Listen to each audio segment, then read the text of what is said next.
Bleu,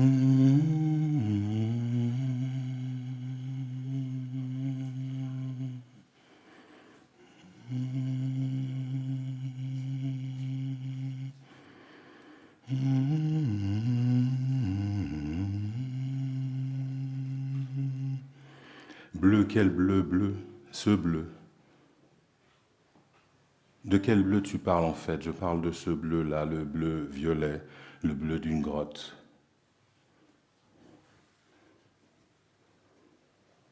Bleu, quel bleu? Il y a 1000 sortes de bleus. À la surface de ma langue, prends ma main s'il te plaît et entre dans ma bouche. Ce n'est pas si sombre que ça, fais pas le petit malin, tranquille, rentre. Tout ce liquide, nous l'appelons notre cinéma.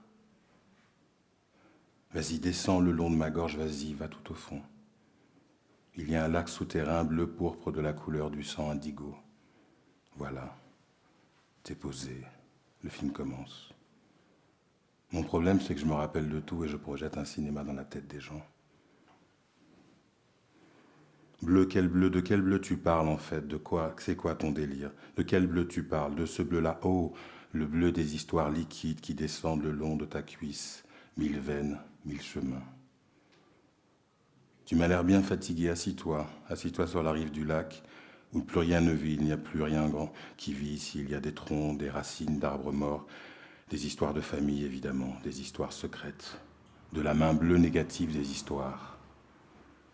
1 milliard de pixels dans le ciel bleu. 1 milliard de pixels dans le ciel bleu, bleu, artificiel bleu. Le problème bleu, en quelque sorte, c'est que je me rappelle de tout, tu vois. Et alors je projette un cinéma en boucle dans la tête des gens, un film qui a toujours déjà commencé. Tu t'assois et ça a déjà commencé depuis un certain moment en réalité. Et dans ce film, les personnes tombent une à une dans l'eau. Elles tombent. Plouf, elles tombent, elles tombent, elles tombent. Je ne suis pas sûr qu'on entende le son dans ce film de leur chute, mais c'est pas très important. Dans ce grand écran bleu qu'il y a avant les films, et avant l'histoire, et après les films aussi, et après l'histoire aussi, dans ce vaste écran bleu, le film a toujours déjà commencé. Dans le bleu de cet écran bleu, en dessous de l'histoire, en amont et aussi en aval de l'histoire, il se passe beaucoup de choses. 1000 vibrations, 1000 incendies, 1000 parcelles oubliées, 1000 bandes sonores, boum, boum. Quelqu'un dira c'est peut-être un cyclone qui fait tomber les mangues sur le toit de la réserve, boum. Quelqu'un dira je n'ai rien entendu, pas même un cri, pas même le son d'une machette, pas même le commerce de la sueur qui passe de main en main, boum. Quelqu'un dira c'est une hallucination, vous êtes en train de dormir et vous ne le savez pas. Mais vous n'avez rien à craindre, la maison est sous surveillance électronique. Personne ne peut entrer, pas même la voix trafiquée qui réchauffe l'intérieur des paumes bleu indigo et l'intérieur des lèvres bleu cobalt. Pas même le souffle d'un bébé gangster qui aspire à l'intérieur d'un sac en plastique, qui aspire et qui aspire une arme à la main devant les ruines fumantes de Solino.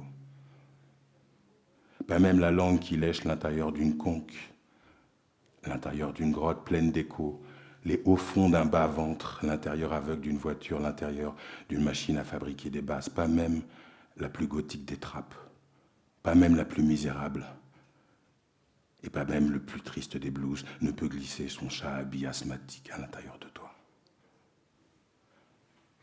Pas même cette musique ne peut entrer dans ta petite fondation. Sois tranquille. Personne ne peut entrer sans que les projecteurs n'éclairent brutalement les haies taillées de ton petit jardin à la française, comme on dit. Miam. Pas même la langue d'un chien qui réclame sa dette, depuis ce que nous appelons, nous, l'endroit humide de la nuit.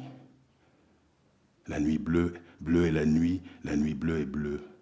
Bleu est la nuit, mais de quel bleu tu parles? Le bleu qui éclate au visage des poseurs de bombes végétales dans les nuits bleues des années 80.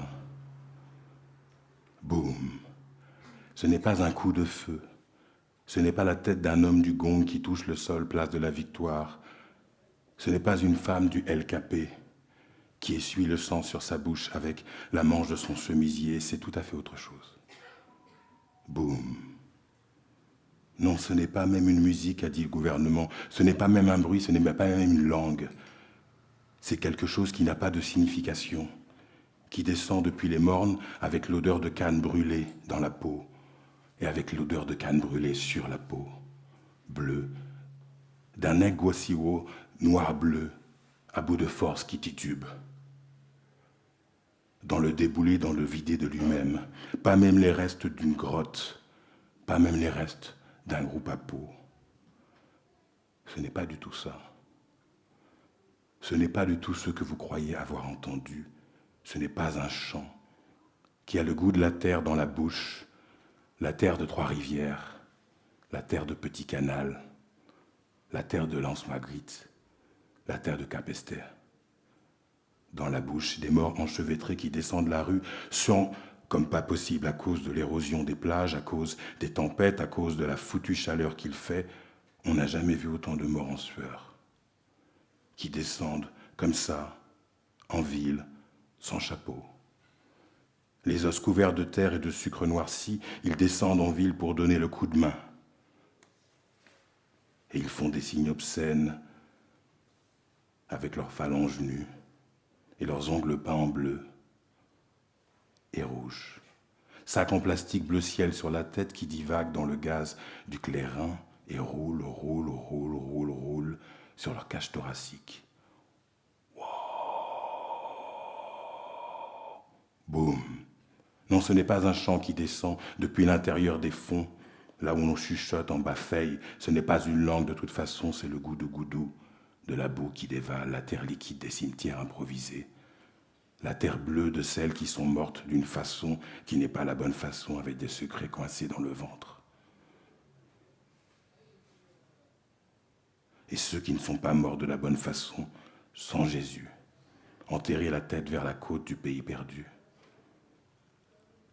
et qui à présent descendent, emportent les marchés aux fleurs, emportent les fruits toxiques, emportent les villas, emportent les animaux domestiques qui délirent jusqu'à la côte et jusqu'à la mer.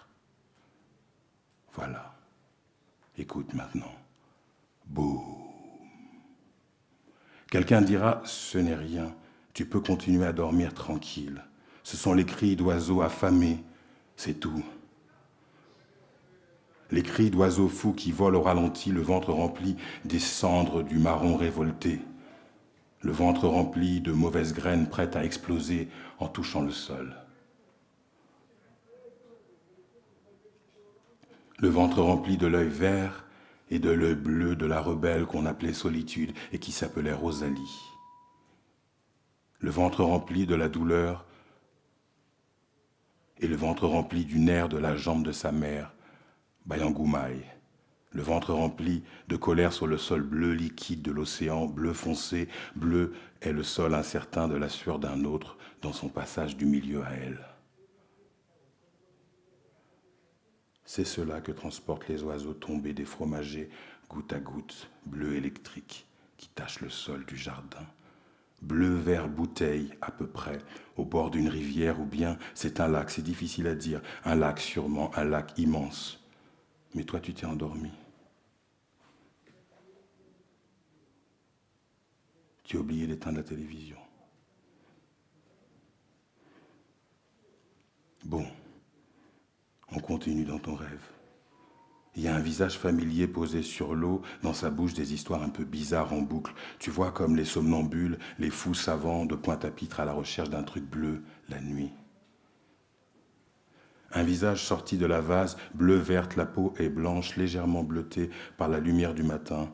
L'eau qui découpe le visage s'étend très loin alors que les reflets métalliques de Mallorquine brutalisent l'horizon. À l'arrière du bateau, un pêcheur porte une cagoule, des tatouages sur les mains, sur le cou et une croix. Il dit « Eh mec, il faut mettre des manches longues pour aller sur la mangrove à cette heure-là, à cause des moustiques. » Je dis oui, mais de toute façon, les moustiques te piquent à travers les vêtements, en vérité. Mais ça, je ne le dis pas. Je dis « Le ciel était encore noir à 4h30 quand on a traversé Eduardo Santos, heureusement. » Les jeunes discutaient à la lumière des phares, c'était la fin d'une fête, on dirait. Alors ils finissaient, ils restaient là, ils insistaient pour prolonger encore la nuit. Mais mes histoires n'intéressent pas le pêcheur avec sa cagoule et je n'ai pas envie de lui demander pourquoi il porte une cagoule, il a ses raisons.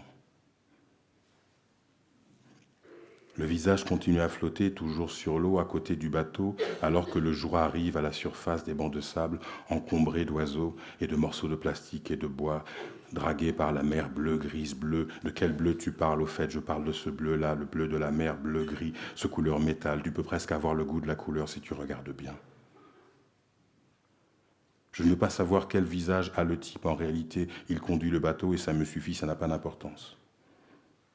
Daniel dit, peut-être pour me rassurer, tu sais, ici ça va, mais sur la côte pacifique, les narcos dispersent des morceaux de corps dans la mangrove pour marquer leur territoire. Je dis merci Daniel. Je dis, je crois que je suis dans un espèce de rêve un peu bizarre quand même. Et Béa me parle d'une soirée où des amis se racontent des rêves à Porto Rico. Il y a un jeu de mots avec Lacan dans le titre des soirées, et ça je ne me rappelle plus du tout du titre. Mais je sais qu'il y avait un jeu de mots. Et je ne sais pas pourquoi, mais je demande, et c'est un peu idiot, je suis d'accord, je lui demande si elle a déjà vu la nuit la lumière bleue dans les eaux de Puerto Mosquito, sur l'île de Vieques. Ce n'est pas loin de Porto Rico, n'est-ce pas? Quelle question à la con, quoi. Je ne sais pas pourquoi, dans ce rêve, je pose cette question-là, mais en fait, je la pose, et donc je continue à lui parler alors qu'elle ne répond pas. Et je dis, mais tu sais, là-bas, il paraît que lorsqu'on agite la main au plus profond de l'eau, la lumière est incroyable et l'eau devient encore plus bleue. C'est à cause des phytoplanctons. Et je dis phytoplancton dans le rêve. Et c'est à cause des phytoplanctons. Et elle ne dit rien, elle me regarde, elle vient de Porto Rico, pas moi. Et je dis, c'est à cause des dinoflagellae, pyrodinium. Bah, mais c'est à cause de tout ça, tu vois.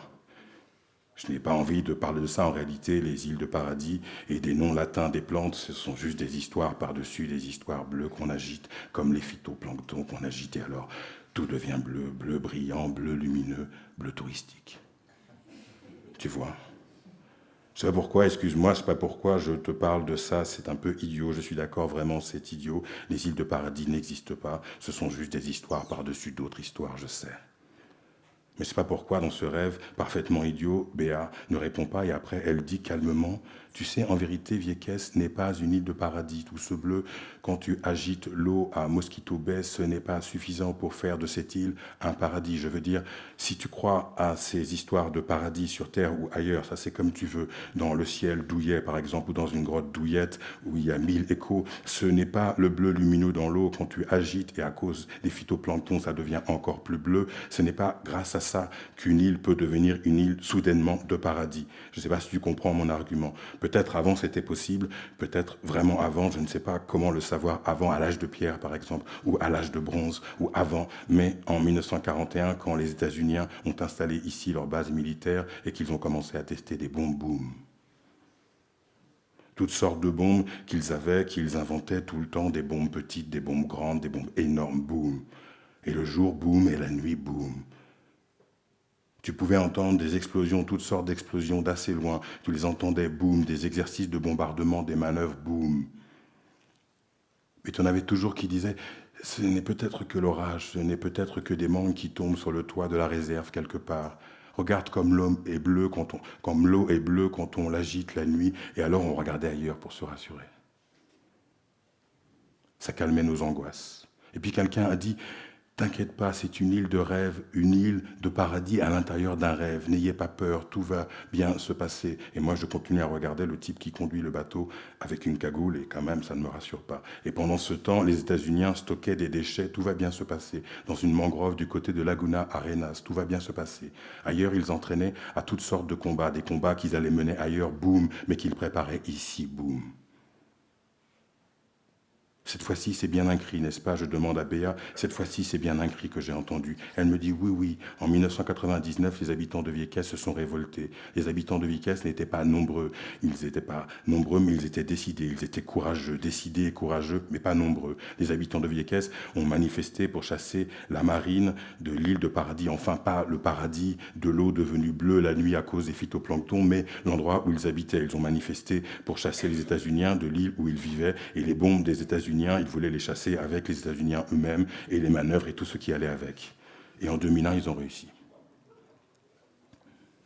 Les militaires sont partis et ont laissé le sol contaminé à l'uranium. C'est de ce paradis dont tu parles. Un visage est toujours posé à la surface de la mangrove.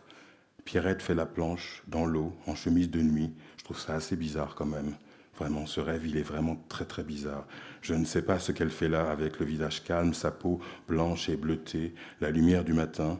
Elle a des taches aveugles au milieu des yeux bleus. Elle voit le monde avec des trous maintenant, 1000 sortes de fantômes qui tombent dans l'eau plouf bleue. Qui tombent des balançoires, qui tombent des escaliers, qui tombent de fatigue, qui tombent un déluge de fantômes qui tombent et 1000 sortes de bleus. La nuit est arrivée très vite. Après le jour, je dis, le soleil a plongé dans la mer, n'est-ce pas? Quelqu'un a posé négligemment un chien sur l'horizon. Presque mauve maintenant. Un horizon bleu avec des reflets mauves. Un peu avant de devenir violet, si vous voyez ce que je veux dire. Juste là, ils ont déposé un chien et le chien a sauté sur l'occasion et a sauté par-dessus la clôture pour réclamer sa dette. Depuis les arbres français, car nous sommes quelque part en France à présent, maintenant des oiseaux se laissent tomber en boucle, goutte à goutte, bleu électrique éclate au sol. Le chien au visage aimé, la patte cassée, le pelage souillé, vient réclamer sa dette. C'est toujours la même histoire. Et Pierrette me dit, je commence à devenir aveugle, tu sais. Et je suis un peu sourde déjà. Elle fait de la gymnastique pour que les taches n'envahissent pas tout le bleu de ses yeux, mais elle a déjà des trous dans le regard, surtout quand la nuit tombe. Elle dit « Je n'aime pas quand tu poses trop de questions ». Et moi je dis « Le problème c'est que je me rappelle de tout. J'ai des souvenirs qui ne sont pas les miens et je projette du cinéma dans la tête des gens. » Je crois que je suis dans une sorte de rêve. Elle me dit, ce n'est pas grave, ça va aller. Elle me dit, oui, oui, tu t'es endormi hier soir devant l'écran bleu de la télé, en pleine action. Quand les inspecteurs dénouaient enfin l'affaire et que la police débarquait dans la planque des narcos, tu t'es endormi. Alors que le caïd, un type un peu dodu avec une moustache, s'enfuyait sur le toit, il courait sur les tuiles, maladroitement et qu'il était sur le point de le tuer, tu t'es endormi. Alors quand tu dormais, ils ont tiré sur lui plusieurs balles et le caïd est mort. Et les policiers ont appelé les inspecteurs qui étaient restés dans leur bureau assez loin pour se protéger. Dans leur talkie-walkie, ils leur ont dit « Ça y est, on l'a eu, cette fois-ci, on l'a eu ». Et les inspecteurs leur ont demandé de répéter « Pouvez-vous répéter, s'il vous plaît ?» Ils n'en croyaient pas leurs oreilles. Et les policiers répétaient, criaient même dans les talkie-walkie « On l'a eu, il est mort », comme si tout allait s'arrêter et qu'on ne retrouverait plus jamais de corps en morceaux qui flottent dans la mangrove. Mais tu t'es endormi, tu n'as pas vu ça.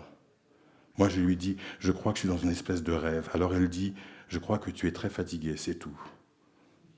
Moi, je lui dis, mais cette rivière était là avant. Oui, oui, il y a longtemps qu'il y a une rivière ici, Moana. Par-dessus le toit de la maison où tu es né, il y a une rivière. C'est même peut-être devenu un bras de mer à présent. Tu es parti trop longtemps, c'est tout. Moi, je dis, écoute, c'est comme un rêve bizarre où je ne reconnais rien. Je voulais rentrer à la maison, j'étais si fatigué. Je me suis perdu en route, désolé. Elle dit, laisse tomber, c'est pas grave. Laisse-toi flotter. Je lui dis, oh là là. Et moi, je lui dis, mais qu'est-ce que tu fous, maman? Tu n'as pas peur d'avoir froid dans l'eau avec seulement ta chemise de nuit? Non, non, non, non, c'est bon, je me repose, ça va aller. Mais merde, j'ai essayé de t'appeler 10 fois au moins et tu n'as pas répondu. Oui, oui, j'ai changé le numéro et j'ai jeté mon téléphone dans l'eau. Ah bon, mais pourquoi t'as fait ça? J'étais fatigué comme toi et j'avais envie de partir. Je vois pas du tout le rapport. Je me suis dit que si je devais mourir, je ne pourrais pas répondre au téléphone de toute façon. Ok, c'est une drôle d'idée quand même. Mais tu vas pas mourir maintenant, tu sais. Non, non, pas maintenant, mais quand même. Tout ce qui était bloqué, tout ce qui était retenu, a lâché, et l'eau a tout envahi, le barrage a cédé, tu comprends? J'aurais tant voulu revoir la maison de Claire au gosier, à Pliane, la terrasse et les plantes. Je dis oui, tu sais que tante Claire, elle aussi, avait très mal à la jambe, et à la hanche, et à la jambe. Ce n'est pas à moi qu'elle l'a dit à Véro, et Véro me l'a répété. Claire m'a dit aussi une fois, quand nous étions sur la terrasse à l'arrière, l'important c'est de voir le bleu de la mer, tout là-bas à l'horizon, derrière le fouillis, 1000 plantes du jardin, là où le chemin disparaît à l'intérieur des arbres. À l'avant, c'est différent, on joue au domino. La haie de plantes grasses protège la maison. Feuilles pointues, feuilles larges, feuilles épaisses, feuilles maigres protègent la maison. Fleurs jaunes, fleurs rouges, fleurs bleues protègent la maison, construite sur un ravin. À l'arrière, ce n'est pas du tout la même chose, c'est un autre jardin. Les plantes ont des noms cachés, en dessous des noms latins. Quel bleu! Ah, ce bleu! Ce bleu-là, triangle à l'horizon bleu, l'important c'est de voir le bleu, a dit tante Claire avec sa voix si basse et son visage si calme et ancien et souriant et timide et calme et ancien et souriant et timide. Il ressemble tellement à Bertin, celui-là, à chaque fois que je le vois, je me dis, c'est mon frère Bertin qui rentre au pays, qui vient me rendre visite enfin dans ce jardin. D'ici, on voit le bleu de la mer. Regarde, elle dit toujours ça, la tante Claire, avec un rire d'étonnement, comme une petite fille qui s'étonne de voir un fantôme familier, comme le visage qui flotte à la surface, bleu vase d'une mangrove et familier. Pas le visage que les narcos ont laissé dériver sans le reste du corps pour marquer leur territoire, un autre visage qui glisse dans le courant dans une espèce de rêve de famille, où toutes les histoires s'écoulent et où tous les visages s'écoulent. Et enfin, dans un delta, en même temps, une réunion de famille s'organise, 1000 histoires, 1000 visages. Il y a 1000 visages, a dit Véro, il y a 1000 visages, et dans le visage de tante Claire, a dit Véro, il y a 1000 visages, mais il y a surtout le visage de la mère de tes grands-pères, Paul et Tertullien. Visage ancien d'Emma qu'on appelait Marma, un visage caraïbe. Véro m'envoie la photo de Marma et la photo de Claire, les deux photos, l'une à côté de l'autre. C'est vrai que c'est comme un seul visage pour deux âmes. Je dis à Véro, je ne comprends pas bien comment passe le temps dans ce rêve. Je veux dire, techniquement. C'est une remarque un peu débile et qui n'est pas du tout à propos. Elle dit, Claire avait mal à la jambe comme Bayangoumaï avait mal à la jambe sur le sol qui monte et qui descend dans le passage du milieu, le même nerf pincé, le même muscle dans deux endroits différents, le même visage pour deux âmes. Je voulais emmener Claire faire un bain pour soigner son air dans cet endroit particulier, m'a dit Véro, soigner son air avec les énergies de ce lieu, du côté de la plage, à Lens-Magritte peut-être, ou à Capesté, ou au Moule. Partout où, à cause des tempêtes, tu sais, à cause de l'érosion, tu sais, à cause du vent, tu sais, les malmorts sont sortis de leurs trous et roulent en direction des bourgs, suant comme pas possible, regarde-moi ça. Ils roulent jusqu'au triangle bleu qui est peint sur l'horizon, qui est peint sur l'œil dans le jardin de Claire. Claire est partie avant que Véro ne puisse travailler sur cette jambe, sur cette hanche, avant qu'elle ne puisse travailler sur ce muscle et travailler sur ce nerf coincé par une onde dont personne ne voulait parler. La nuit est entrée dans le jardin, a passé la haie, les plantes vénéneuses, à l'avant. La nuit a déboulé jusqu'au seuil, jusqu'aux marches, où des fesses ont laissé des fantômes. La nuit est descendue vers le ravin, le fouillis des arbres et les plantes pointues et les plantes sans nom. La nuit est allée jusqu'au triangle de la mer que la nuit a peint en bleu sombre œil d'oiseau. J'ai dit à Véro, tout va bien, tu as fait de ton mieux. Dans la voiture, Marie-Claude m'a dit, grâce à Dieu. Dans la voiture, Marie-Claude a répété, comme le voulait le Seigneur.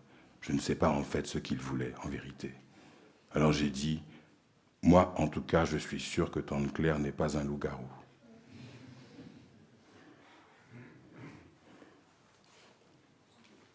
Évidemment, je ne l'ai pas dit devant Marie-Claude. Elle n'aurait pas compris. Toutes les vieilles femmes ne sont pas des loups-garous, n'est-ce pas? Évidemment.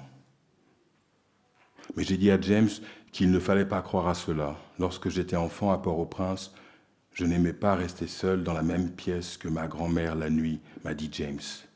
Mais Claire n'est pas ce genre de soucouillant, n'est pas ce genre de volant.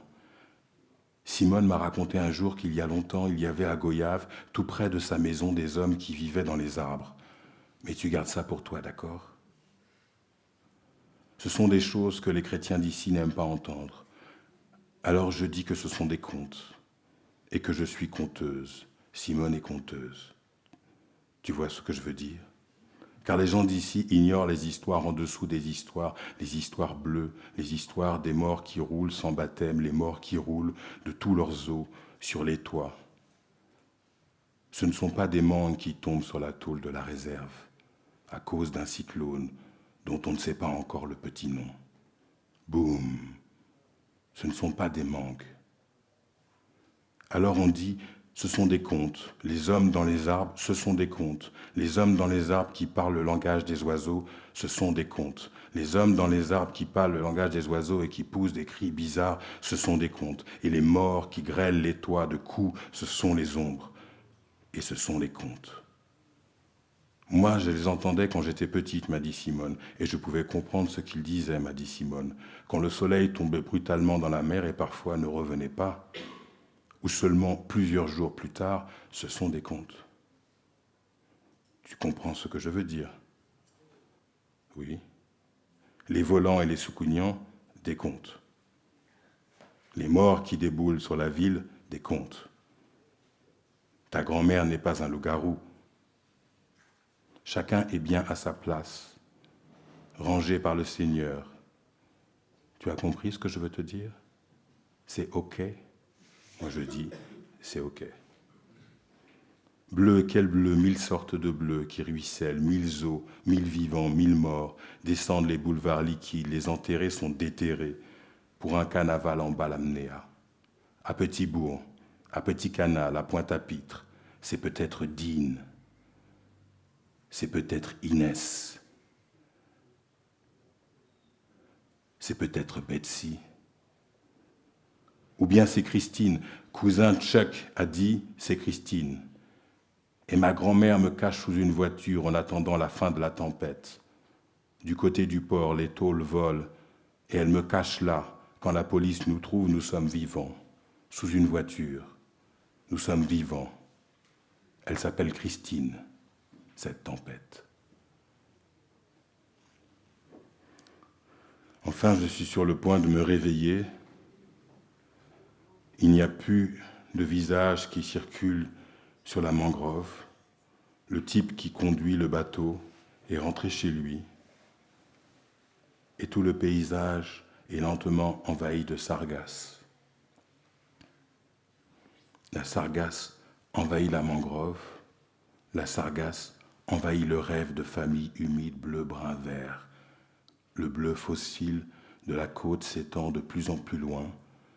Sol dur des algues, des types jettent des homards sur de la glace dans un jardin sur la route de Port-à-Piment. Merde, le rêve continue. Un jeune transporte une grande tortue attachée à l'arrière de son scooter. Je dis, l'île est immense, vraiment sans fin. Le pays revient à la surface. Il revient, l'île est immense, sans fin. Depuis la profondeur de la grotte Marie-Jeanne, sur la musique de la roche, qui répète nos voix, comme un tambour révolutionné. Je dis comme un tambour révolutionné. Je dis, quel bleu, ce bleu, il y a 1000 sortes de bleus. Quel bleu, ce bleu, il y a 1000 sortes de bleus. Quel bleu, ce bleu, il y a 1000 sortes de bleus.